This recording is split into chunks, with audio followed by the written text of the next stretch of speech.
Morning student. आज हम लोग एक नया चैप्टर स्टार्ट करने जा रहे हैं और इस चैप्टर का नाम है द सॉलिड स्टेट। वैसे अगर आप 12th का केमिस्ट्री बुक देखोगे तो उसमें फर्स्ट चैप्टर ही सॉलिड स्टेट है। ये सॉलिड स्टेट 2019-20 में सिलेबस से हटाया हुआ था, लेकिन 2020-21 में ये ऐड किया है, यानी कि इस बार आपके एग्जामिनेशन में आएगा।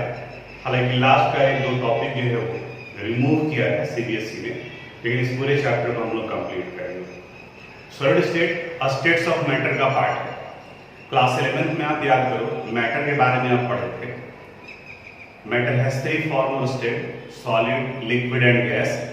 तो गैसेस स्टेट के बारे में पूरे डिटेल से आपको पढ़ना था क्लास 11th में। लिक्विड स्टेट का सिर्फ इंट्रोडक्शन आया था, जिसमें आप विस्कोसिटी और सरफेस टेंशन के बारे में पढ़े थे, और सॉलिड स्टेट के बारे में कोई डिस्कशन नहीं किया गया था। वो सॉलिड स्टेट हम लोग को यहाँ पढ़ना है। अगर मैटर के इन तीनों फॉर्म को देखेंगे, यानी सॉलिड, लिक्विड और गैस, जो कि नीचे के क्लासेस से आप पढ़ते चले आ रहे हो, तो इन तीनों में इंटरमॉलिक्यूलर फोर्स और इंटरमॉलिक्यूलर डिस्टेंसेस का डिफरेंस होता है। अगर कंस्टिट्यूएंट एक दूसरे के साथ में क्लोजली पैक्ड हो तो ये सॉलिड का फॉर्मेशन करता है। अगर इनके बीच में सम स्पेस हो, गैप हो, तो लिक्विड का फॉर्मेशन करता है।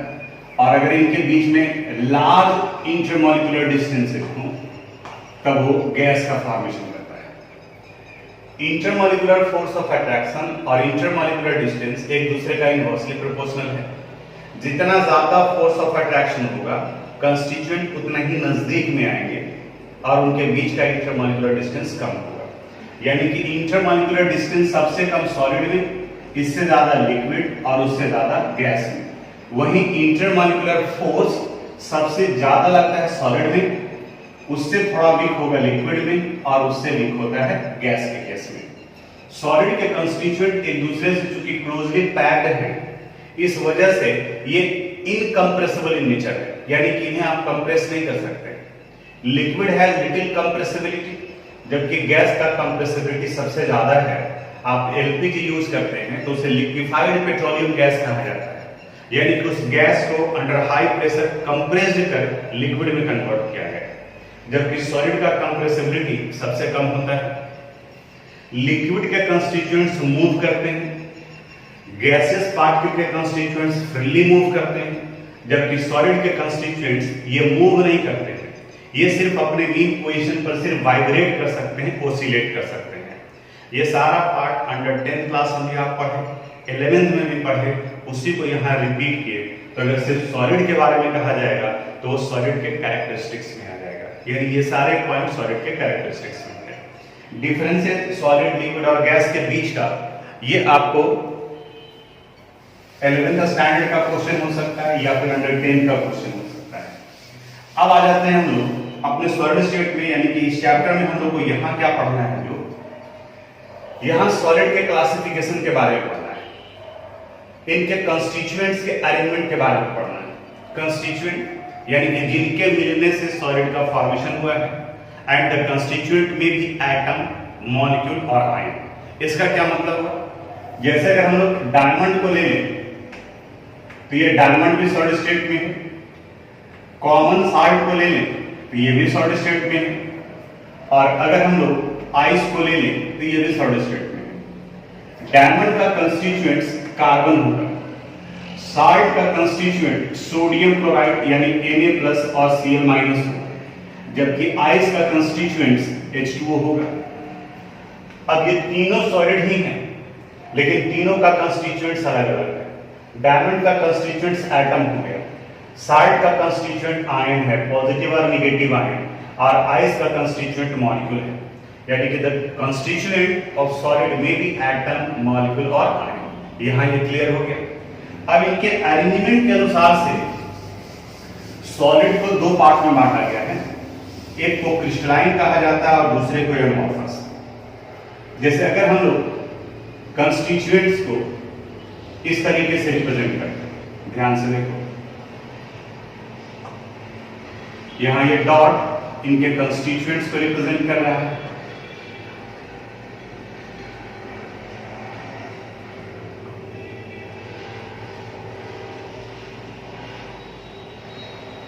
ये दूसरे पार्ट हो गए इसके।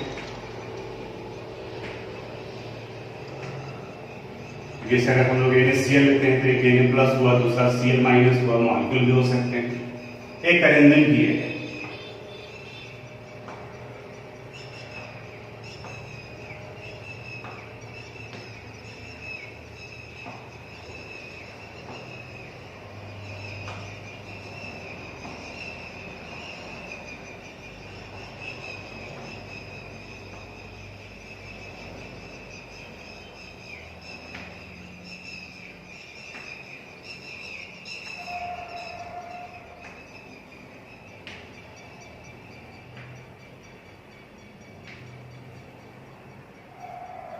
ये भी एक सॉलिड को रिप्रेजेंट कर रहा है और ये भी एक सॉलिड को रिप्रेजेंट कर रहा है। अब दोनों में से एक को क्रिस्टलाइन कहा जाता है और एक को एमॉर्फस कहा जाता है। क्रिस्टलाइन वैसे सॉलिड को कहते हैं जिनके कंस्टिट्यूएंट्स एक डिफिनिट पैटर्न में अरेंज हो, जबकि एमॉर्फस उन्हें कहा जाता है जहां कोई डिफिनिट पैटर्न नहीं, जहां आप एक सीक्वेंस नहीं देखते हो। तो डायग्राम देख करके कोई भी बच्चा भी बता सकता है कि कौन क्रिस्टलाइन को रिप्रेजेंट कर रहा है, कौन एमॉर्फस को रिप्रेजेंट कर रहा है। जैसे यहाँ आप देखो एक व्हाइट है, डार्क है, व्हाइट है, डार्क है।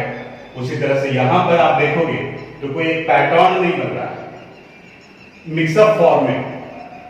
जैसे यहाँ 1 था, यहाँ पर भी 1 हो गया, लेकिन यहाँ 2 हो गया, यहाँ 3 हो गया। तो इस तरह से इस फॉर्म और टाइप ऑफ सॉलिड को क्रिस्टलाइन सॉलिड कहा जाता है, जबकि इस सॉलिड को एमॉर्फस सॉलिड कहते हैं। यानी कि कंस्टिट्यूएंट्स जहां एक डिफिनिट पैटर्न में अरेंज हो उन्हें क्रिस्टलाइन कहा जाएगा, और जहां पर रैंडमली हो उसे एमॉर्फस कहा जाएगा। डे टू डे लाइफ में बहुत सारे एग्जाम्पल्स ले सकते हैं हम लोग। जैसे अगर आप कहीं मकान का कंस्ट्रक्शन हो रहा है तो आप देखते होंगे ट्रैक्टर से, ट्रक से ब्रिक्स निकालते हैं, ईंट निकालते हैं और उसको अरेंज करके रखते हैं। तो वो जो ढेर हुआ उसे हम लोग क्रिस्टलाइन अरेंजमेंट करेंगे।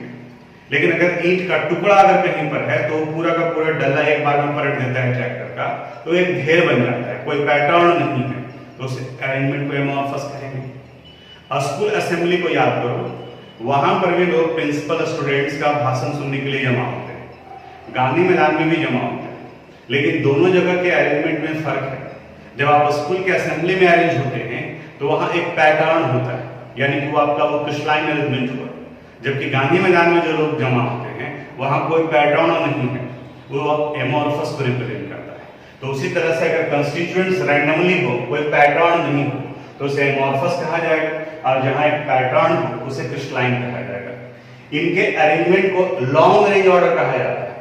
लॉन्ग रेंज ऑर्डर कहने का मतलब एक सीक्वेंस आपको लंबाई तक दिखेगा, एक लंबे समय तक दिखेगा, लंबे दूरी तक दिखेगा। जबकि यहाँ गेस करने की कोशिश करोगे तो लगेगा अच्छा 2 1 है, फिर 1 है, लेकिन यहाँ पर ये ब्रेक कर गया, फिर यहाँ दिखा कि अच्छा कुछ पैटर्न बन रहा है, तो इसको शॉर्ट रेंज ऑर्डर कहा जाता है। यानी कि अरेंजमेंट बहुत छोटे छोटे छोटे छोटे दिखाई देंगे, जबकि यहाँ ये लॉन्ग रेंज ऑर्डर हुआ। लॉन्ग रेंज ऑर्डर कहने का मतलब अरेंजमेंट का सीक्वेंस दूर तक है, और शॉर्ट रेंज कहने का मतलब एक छोटा सा पैटर्न जैसा आप कोशिश करोगे, दिमाग लगाओगे तो बनता हुआ तुमको दिखाई देगा।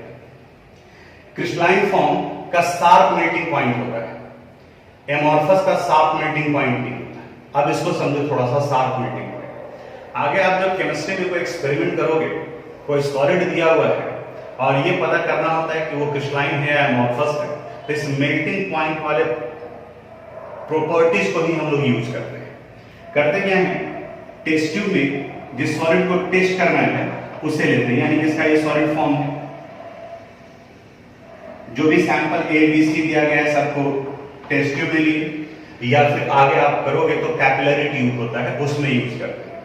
यानी कि वो पतला होता है, थोड़ा सा टेस्ट ट्यूब से पतला होगा, बिल्कुल उसी शेप में होगा, छोटा सा इतना, जैसे थर्मामीटर का जो साइज होता है, जो विड्थ होगा बिल्कुल उसी के बराबर का होता है। उसी में साल्ट डालते हैं और फिर उसे हम लोग हीट करते हैं, जेटाल फ्लास्क में डाल करके, या फिर थर्मामीटर वहां पे डाला होता है, सल्फ्यूरिक एसिड को हीट करते हैं। अभी तो इलेक्ट्रॉनिक डिवाइसेस भी आ गया, ऑब्जर्व करते हैं इसके मेल्टिंग के पोजीशन को, जो आपको ध्यान रखना है। आप हीट कर रहे हैं, ये सॉलिड है, सॉलिड है, सॉलिड है, अभी 300 डिग्री गया, 305, 306, 310, मान लीजिए कि 310 डिग्री सेल्सियस टेम्परेचर होते ही ये पूरा का पूरा सॉलिड सडन मेल्ट करेगा अचानक। यानी 309 डिग्री तक ये सॉलिड ही था और 310 डिग्री सेल्सियस पहुंचते ही ये पूरा का पूरा पार्ट मेल्ट कर गया, तो इन्हें कहा जाएगा it has sharp melting point. वही अगर कोई एमॉर्फस नेचर का है तो आप देखोगे कि अगर इनका मेल्टिंग पॉइंट 310 डिग्री सेल्सियस लिखा हुआ है तो 309 पर भी इसका कुछ पार्ट मेल्ट कर जाएगा और 311 तक भी इसका कुछ पार्ट सॉलिड फॉर्म में रहेगा। यानी कि ये एक ही टेम्परेचर पर पूरा का पूरा मेल्ट नहीं करता है, तो उन्हें एमॉर्फस कहा गया। और जो पार्टिकुलर टेम्परेचर पर सडन सारे के सारे मेल्ट कर जाते हैं वो उसके क्रिस्टलाइन को रिप्रेजेंट करता है। तो टेस्ट ट्यूब में वैसे ही गौर से देखा जाता है कैपिलरी ट्यूब को, पूरा का पूरा कैपिलरी में सडन लिक्विड दिखा, इसका मतलब क्रिस्टलाइन हो गया, और दिखा कि नीचे का बॉटम का पार्ट ये मेल्ट कर गया है और ऊपर का पार्ट अभी भी सॉलिड फॉर्म है, इसका मतलब ये एमॉर्फस नेचर का हो गया। तो इस तरीके से हम लोग क्रिस्टलाइन एंड एमॉर्फस को आइडेंटिफाई करते हैं।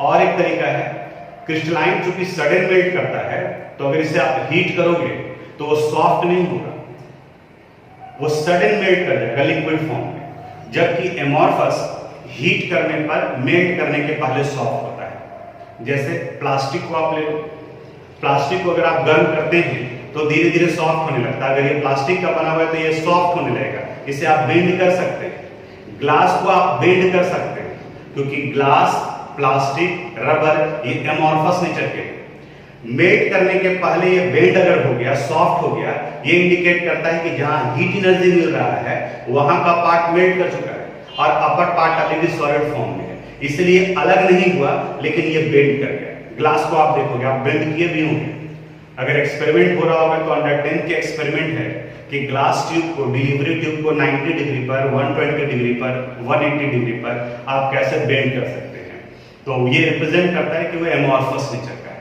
तो हमें लग रहा है कि शार्प मेल्टिंग पॉइंट का कंसेप्ट क्लियर हुआ होगा। अगर कोई सब्सटेंस सडन पार्टिकुलर टेम्परेचर पर मेल्ट करता है विदाउट बीइंग सॉफ्ट, बगैर सॉफ्ट हुए, तो वो उसके क्रिस्टलाइन प्रॉपर्टीज को रिप्रेजेंट करता है। और अगर किसी पार्टिकुलर टेम्परेचर पर या अपने मेल्टिंग पॉइंट पर मेल्ट करने के पहले वो सॉफ्ट होता, तब वो उसके एमॉर्फस प्रॉपर्टीज को रिप्रेजेंट करता है। और उस टेम्परेचर पर उसके कुछ पार्ट उसके पहले भी मेल्ट कर चुके होंगे और कुछ उसके बाद तक सॉलिड फॉर्म में ही रहेंगे। तो ये क्रिस्टलाइन एंड एमॉर्फस तक हुआ। इसी से रिलेटेड एक टर्म है, आप देखोगे एनसीईआरटी बुक में, को ग्लास को सूडो सॉलिड कहा जाता है। सूडो का मतलब फॉल्स होता है, ये एमॉर्फस के प्रॉपर्टीज में आता है, जबकि क्रिस्टलाइन सॉलिड को ट्रू सॉलिड कहा जाता है। सूडो सॉलिड या इसे सुपर कूल्ड लिक्विड कहा जाता है, यानी ये माना जाता है कि जो एमॉर्फस नेचर के सब्सटेंस हैं ये लिक्विड ही है लेकिन सुपर कूल्ड लिक्विड है। अब इसको थोड़ा ध्यान से समझो। इसके एग्जांपल में बताया गया है कि अगर पुराने बिल्डिंग के ग्लास को देखा जाए, जो विंडो में लगा हुआ है बहुत साल पहले का, 40 साल 50 साल पहले का, तो वहां पर अगर देखा जाए तो अपर पार्ट के कंपैरिजन में नीचे बॉटम के पास का ग्लास का थिकनेस ज्यादा हो जाता है। तो बॉटम के पास का थिकनेस ज्यादा हुआ, इसका मतलब तो ये हुआ कि गैस के कंस्टिट्यूएंट बॉटम की तरफ में बढ़ रहे हैं, तभी तो बॉटम थिक हो गया और ऊपर का पार्ट जो थिन हो गया। लेकिन ये मूवमेंट बहुत धीरे धीरे होता है, सॉलिड का प्रॉपर्टी मूवमेंट नहीं है, ये मूवमेंट लिक्विड के प्रॉपर्टीज में आता है। लेकिन ये मूवमेंट बहुत स्लो है, तो अब टेम्परेचर से इसको रिलेट करो। टेम्परेचर मॉलिक्यूलर मूवमेंट को बढ़ाता है, तो अगर टेम्परेचर कम करेंगे तो मॉलिक्यूलर मूवमेंट का वैल्यू भी कम होगा। तो ये इंडिकेट करता है कि ग्लास लिक्विड फॉर्म में है लेकिन इसका मॉलिक्यूलर मूवमेंट बहुत धीरे धीरे हो रहा है। इसका मतलब ये सुपर कूल्ड लिक्विड के फॉर्म में है, जिसकी वजह से इसका मूवमेंट बहुत धीरे धीरे है, बट इनका मूवमेंट है। यानी कि स्टिल अगर छोड़ा जाए तो अपर पार्ट पतला हो जाएगा, थिन हो जाएगा और नीचे का पार्ट जो है थिक हो जाता है, मोटा हो जाता है। तो ये दोनों का आंसर बता दिए कि ये मॉलिक्यूलर मूवमेंट क्या सूडो सॉलिड क्यों कहा गया, और ये जो क्वेश्चन है एनसीईआरटी बुक में, इसे सुपर कूल्ड लिक्विड क्यों कहते हैं वो भी बताया। इसके बाद क्रिस्टलाइन एंड एमॉर्फस में एक और प्रॉपर्टीज है, आइसोट्रोपिक एंड अनआइसोट्रोपिक। थोड़ा सा इसको लेकर के स्टूडेंट कंफ्यूज रहता है, थोड़ा एकदम बिल्कुल ध्यान से समझोगे। आइसोट्रोपिक कहा जाता है कि अगर सॉलिड के किसी भी पार्ट से आप कट करते हो तो वो आइडेंटिकल प्रॉपर्टी शो कर रहा हो, जैसे रिफ्रैक्टिव इंडेक्स हो गया, तो उसे हम लोग कहते हैं कि वो आइसोट्रॉपिक है, और अगर डिफर कर रहा हो तो उसे अनआइसोट्रॉपिक कहेंगे। ऐसे लगता है कि क्रिस्टलाइन आइसोट्रॉपिक नेचर का होगा, नहीं, एमॉर्फस आइसोट्रॉपिक नेचर के होते हैं और क्रिस्टलाइन अनआइसोट्रॉपिक नेचर का होता है। इसे समझने के लिए देखो, अगर मान लें कि इस जगह से इसको हम कट करते हैं, ये पार्ट कट कर लिया और इसे यहां से हम कट करते हैं, तो चूंकि एमॉर्फस में कंस्टिट्यूएंट्स मिक्स्ड अप फॉर्म में होते हैं, तो इसमें इस डार्क कंस्टिट्यूएंट्स का भी आ गया और इस व्हाइट कंस्टिट्यूएंट्स का भी प्रॉपर्टीज आ गया। तो कहीं से भी कट करोगे तो इसमें रिफ्रैक्टिव इंडेक्स का वैल्यू जो है वो सेम आएगा, क्योंकि सारे कंस्टिट्यूएंट्स अवेलेबल हैं। लेकिन अगर इसमें इधर से कट कर रहे हैं तो कोई और प्रॉपर्टी जाएगा, इधर से कट कर रहे हैं तो कोई और प्रॉपर्टी जाएगा, यहां से कट कर रहे हैं तो कोई और प्रॉपर्टी जाएगा। तो इसलिए क्रिस्टलाइन को अनआइसोट्रॉपिक नेचर का कहा जाता है। यहीं पर कंफ्यूजन होता है। तो फिर से हम एक बार बता रहे हैं, आइसोट्रॉपिक एमॉर्फस का प्रॉपर्टी है क्योंकि इसके कंस्टिट्यूएंट मिक्स्ड अप फॉर्म में होते हैं, तो कहीं से भी कट करेंगे तो जितने सारे कंस्टिट्यूएंट्स जो सॉलिड में है वो सब का प्रॉपर्टी जाएगा। जबकि क्रिस्टलाइन के फॉर्म में कोई जरूरी नहीं है कि सारे कॉर्नर से, सारे कटिंग से यूनिफॉर्म है, कोई जरूरी नहीं। हाँ, यहां से अगर कट किया जाएगा तो सब आएगा, लेकिन यहां से कट किया गया तो नहीं आएगा। तो इसका मतलब इधर का ये अलग प्रॉपर्टी शो करेगा, इधर का ये अलग प्रॉपर्टी शो करेगा। ये रिप्रेजेंट करा है कि आइसोट्रॉपिक नहीं है। आप यही देखो ना, यहां से कट किए तो सिर्फ व्हाइट वाला पार्ट कट करके आ रहा है, और यहां से कट किए तो यहां व्हाइट और डार्क दोनों आ रहा है। तो इधर के कटिंग का प्रॉपर्टीज अलग हो गया और इधर का प्रॉपर्टीज अलग हो गया, तो बराबर तो ये हुआ नहीं, इसलिए इसे अनआइसोट्रॉपिक कहा जाता है और इसे आइसोट्रॉपिक कहा जाता है। ये इन दोनों के बीच में डिफरेंस हुआ। तो क्रिस्टलाइन और एमॉर्फस, इनके बीच में अगर डिफरेंस भी पूछा जाए तो हम समझते हैं कि आप डिफरेंसेस के बीच में लिख सकते हो। तो ये जो डायग्राम यहां बनाए हैं क्रिस्टलाइन और एमॉर्फस का, आप इसको नोट कर लीजिएगा। अभी हम लोग क्रिस्टलाइन एंड एमॉर्फस के बारे में बात कर रहे थे, बताया दोनों के बीच में क्या डिफरेंस है। अब यहाँ पर एमॉर्फस आगे नहीं पढ़ना है। अब इसके बाद में इस पूरे चैप्टर में क्रिस्टलाइन के बारे में ही होगा, तो जहां पर एक डिफिनिट पैटर्न और डिफिनिट अरेंजमेंट, डिफिनिट ज्योमेट्री होता है। अब क्रिस्टलाइन सॉलिड का क्लासिफिकेशन किया गया है। क्रिस्टलाइन सॉलिड के क्लासिफिकेशन में उनके कंस्टिट्यूएंट्स को ध्यान में रखा गया है, और कंस्टिट्यूएंट्स के अनुसार से क्रिस्टलाइन सॉलिड को क्लासिफाई करते हैं हम लोग as molecular solid, ionic solid.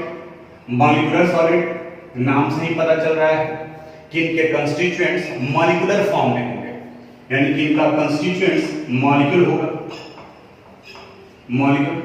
Ionic solid, इनके कंस्टिट्यूएंट्स आयंस होंगे, आयंस यानी कि कैटायन और एनायन।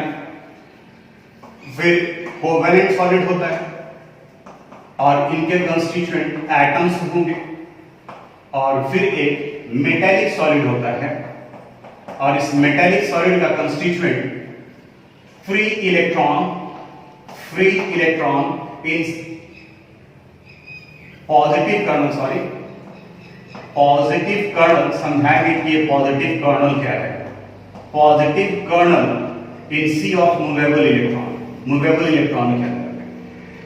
सबको एक बार रिपीट करेंगे, ध्यान से देखो। मॉलिक्यूलर सॉलिड के बीच में अट्रैक्टिव फोर्सेस, यानी कि जो इनको अट्रैक्ट करने का काम कर रहा है।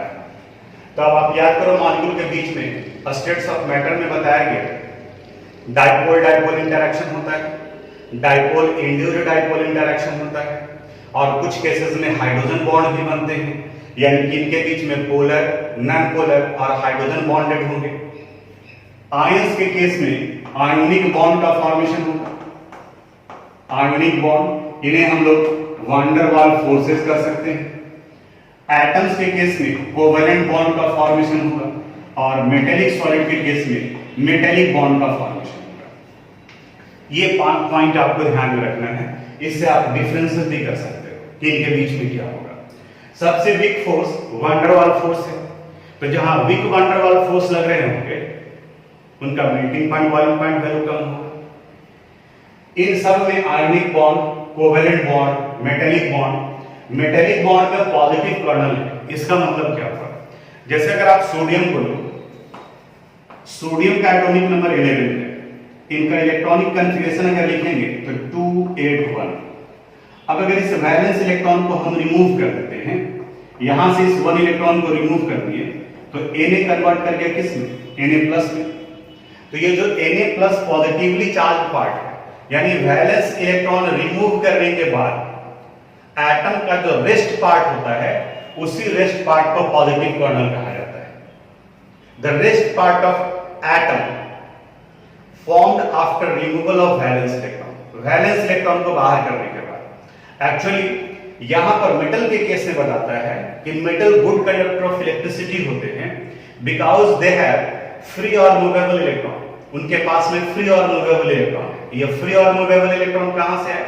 तो इसके पीछे का कंसेप्ट ये बताता है कि जितने सारे मेटल हैं उन सब के आउटर मोस्ट ऑर्बिट में प्रेजेंट ये वैलेंस इलेक्ट्रॉन मूवेबल फॉर्म में होता है, फ्री फॉर्म में होता है, यानी कि वो मूव कर रहे होते हैं। तो जब ये मूव कर रहा है, इसे आप बाहर निकालोगे तो इसका कंस्टिट्यूएंट्स तो पॉजिटिवली चार्ज हो गया। उसी को हम लोग पॉजिटिव कर्नल्स कहते हैं इन सी ऑफ मूवेबल इलेक्ट्रॉन। सी यानी कि समुद्र। यानी ये कहा जाता है कि अगर आप आयरन का रॉड ले रहे हैं तो आयरन का वैलेंस इलेक्ट्रॉन फ्रीली मूव कर रहा है उस पूरे रॉड में, उस पूरे सब्सटेंस में।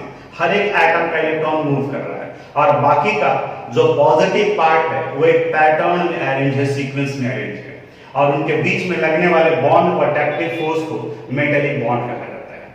तो आपको पहले याद क्या क्या रखना है कि उसका कंस्टिट्यूएंट्स क्या है और उनके बीच में लगने वाला अट्रैक्टिव फोर्स क्या है।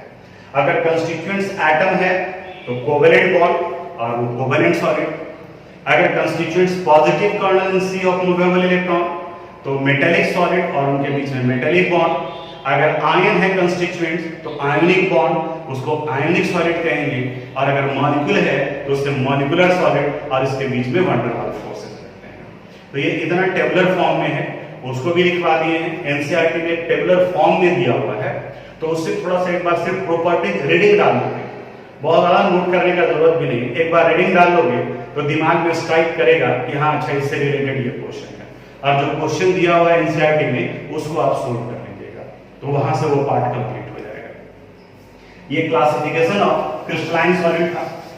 इसके बाद में नेक्स्ट टॉपिक आता है space lattice and unit cell. ये स्पेस लैटिस और यूनिट सेल क्या है? पूरे complete 3 dimensional arrangement of crystalline solid को क्रिस्टल लैटिस कहा जाता है। यहां एक डायग्राम बना रहे हैं और इसी से समझाने की कोशिश करते हैं। क्रिस्टलाइन सॉलिड का मतलब जहां कंस्टिट्यूएंट्स एक डिफिनिट पैटर्न में अरेंज होते हैं। सपोज ये एक सॉलिड को रिप्रेजेंट कर रहा है, यहां ये सॉलिड है,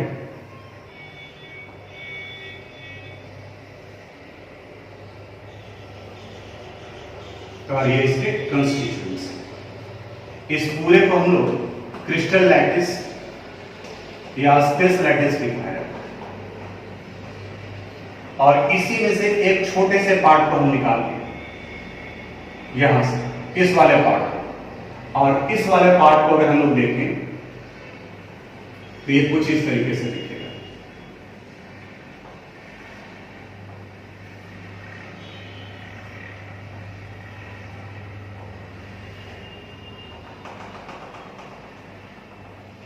आपको भी ड्रॉ करना होगा, इसलिए हम यहां बोर्ड पर आपको दिखा रहे हैं। इसे यूनिट सेल कहा जाता है।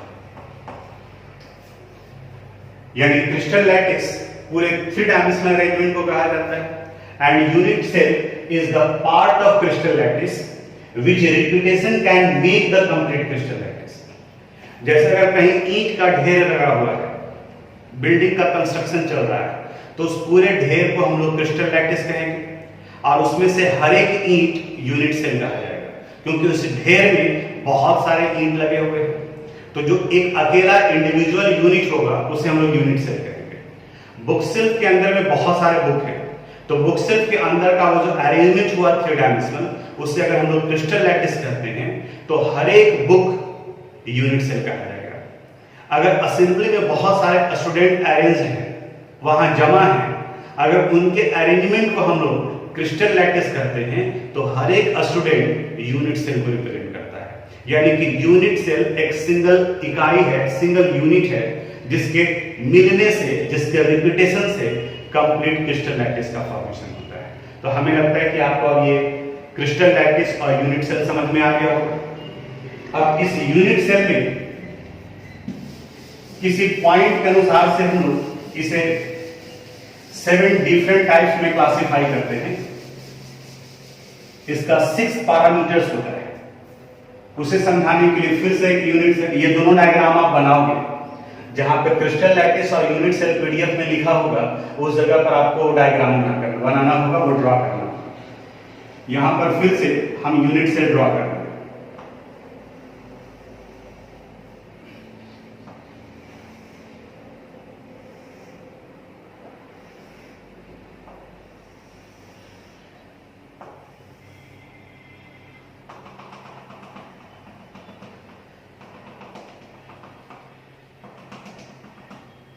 यहां बना दी। अब किसी भी एक पॉइंट को ले लो, जैसे अगर हम लोग इस पॉइंट को अगर कंसीडर करें तो, या फिर आप यहां लो किसी भी पॉइंट पर, तो हर एक पॉइंट से 3 साइड्स जुड़ा हुआ है यहां। तो इन्हें हम लोग ए, बी और सी से रिप्रेजेंट करते हैं, ए, बी, सी। और उसी तरह से इनके बीच में 3 एंगल्स भी बनेगा। एक को अगर अल्फा कह रहे हैं तो दूसरा इनके बीच में ये बीटा हो गया, और तीसरा इनके बीच में गामा होगा। अब ये यूनिट सेल का शेप कैसा होगा? क्यूबिक होगा, टेट्रागोनल होगा, ऑर्थोरोम्बिक होगा, हेक्सागोनल होगा। ये डिपेंड करता है इस ए, बी और सी के वैल्यू के ऊपर में, और अल्फा, बीटा और गामा के ऊपर। जैसे ज्योमेट्री आप मैथ में पढ़े होंगे, एनसीईआरटी के इसके डायग्राम को आप बिल्कुल ध्यान से देखोगे तो जो प्रैक्टिकली अवेलेबल है वो 7 different types of unit cell है, और जिसमें से मेन जो यूनिट सेल है वो क्यूबिक है। तो क्यूब को याद करो, क्यूबिक वैसे यूनिट सेल को कहेंगे in which all sides are equal, a is equal to b is equal to c, all angles are equal, alpha is equal to beta is equal to gamma and it is equal to 90 degree। यानी कि अगर तीनों sides बराबर है, तीनों angles बराबर है और वो 90 डिग्री के बराबर है, तब उसे हम लोग क्यूबिक यूनिट सेल कहते हैं। और वही कहीं कहीं पर आप देखोगे a is equal to b but not equal to c, but alpha is equal to beta is equal to gamma is equal to 90 degree, उन्हें ऑर्थोरोम्बिक कहा जाता है। तो इस तरह से 7 different types of unit cell आते हैं, जिसमें से मेन जो हमें इस पूरे चैप्टर में पढ़ना है, नोट करेंगे सब, जानेंगे सबके बारे में, लेकिन आगे जो हम लोग को डिस्कस करना है वो क्यूबिक यूनिट सेल के बारे में पढ़ना है। तो क्यूबिक यूनिट सेल में all sides are equal, all angles are equal and they are equal to 90 degree, और वो 90 डिग्री के बराबर में होता है। ये क्यूबिक के लिए हुआ। तो 7 different types of unit cell हुआ। अब और समझो, यूनिट सेल को 3 पार्ट में बांटा गया है। एक को कहा गया है प्रिमिटिव, इन्हें सिंपल यूनिट सेल भी कहते हैं, और दूसरे को कहा गया सेंटर्ड यूनिट। और सेंटर्ड यूनिट में या तो वो बॉडी सेंटर्ड होगा, या तो फिर वो फेस सेंटर्ड होगा, या तो फिर उन्हें हम लोग इंड सेंटर्ड कहते हैं। यानी कि ये इतने तरीके का हो सकता है। अगर कंस्टिट्यूएंट्स सिर्फ कॉर्नर पे प्रेजेंट हो, किसी भी यूनिट सेल में ये कॉर्नर हो गया, यहां ये corner, if constituents are present at all the corners, only at corners, तब उन्हें हम लोग प्रिमिटिव यूनिट सेल कहते हैं। अब ये कंस्टिट्यूएंट एटम भी हो सकता है, मॉलिक्यूल भी हो सकता है और आयन भी हो सकता है। और अगर कंस्टिट्यूएंट इस कॉर्नर के अलावा और भी कहीं पर हो सकते हैं, या तो फेस के सेंटर पर, या इसके बॉडी के अंदर में, डायग्रामेटिकली हम दिखाने की कोशिश भी करेंगे, बॉडी के अंदर में, तब उन्हें हम लोग सेंटर्ड यूनिट सेल कहते हैं। सेंटर्ड यूनिट सेल का 3 पार्ट है। If constituents are present at all the corner as well as at the center of faces, सारे फेस पर, तो उन्हें फेस सेंटर, सारे कॉर्नर और इनसाइड द बॉडी, यानी कि आप इमेजिन करो कि एक बॉक्स है, उसके अंदर में, उस बॉक्स के अंदर में, यानी उस बॉक्स का 3 डायमेंशनल जो सेंटर होगा बीच में, वहां प्रेजेंट है, तो उन्हें बॉडी सेंटर कहा जाए। और किसी फेस के 2 अपोजिट, किसी कोई अरेंजमेंट है यूनिट से, उसके 2 अपोजिट फेसेस के सेंटर पे प्रेजेंट हो, तब उन्हें हम लोग इंट सेंटर्ड करते हैं। अब दो पार्ट मिलाना होगा। अगर ये 6 पैरामीटर्स के अनुसार से वो दिख रहा है कि क्यूबिक नेचर है और कंस्टिट्यूएंट से प्रेजेंट है कॉर्नर पर, तो उन्हें कहा जाएगा सिंपल क्यूबिक यूनिट्स है। अगर इस पैरामीटर के अनुसार से वो ऑर्थोरोम्बिक है और कंस्टिट्यूएंट सिर्फ कॉर्नर पर है, तो उन्हें कहा जाएगा सिंपल ऑर्थोरोम्बिक यूनिट्स है। अगर ये टेट्रागोनल है और कंस्टिट्यूएंट सिर्फ कॉर्नर पर है, तब उन्हें कहा जाएगा सिंपल टेट्रागोनल यूनिट्स है। यानी कि सिंपल पहले लग गया इसके टाइप में से, और उसके बाद का पार्ट कि वो क्यूब है, क्यूबिक है, टेट्रागोनल है, हेक्सागोनल है या ऑर्थोरोम्बिक है, उसके अनुसार से करते हैं। तो देखने से तो लग रहा है कि 7 डिफरेंट टाइप्स ऑफ अरेंजमेंट होगा, और यहाँ पर ये 1 2 3 4 टाइप हो सकते हैं। तो 7 4 28, लेकिन प्रैक्टिकली सिर्फ 14 ही प्रेजेंट होते हैं, यानी कि जो अवेलेबल है, जो एक्सपेरिमेंटल वैल्यू से पता चला, और उसी 14 को 14 ब्रेवियस लैटिसेस कहा जाता है। और ये 14 ब्रेवियस लैटिसेस का डायग्राम दिया हुआ है आपके एनसीईआरटी बुक में, तो वो डायग्राम को आप देखोगे। लेकिन हमें मेन जो फोकस करना है वो क्यूबिक पर।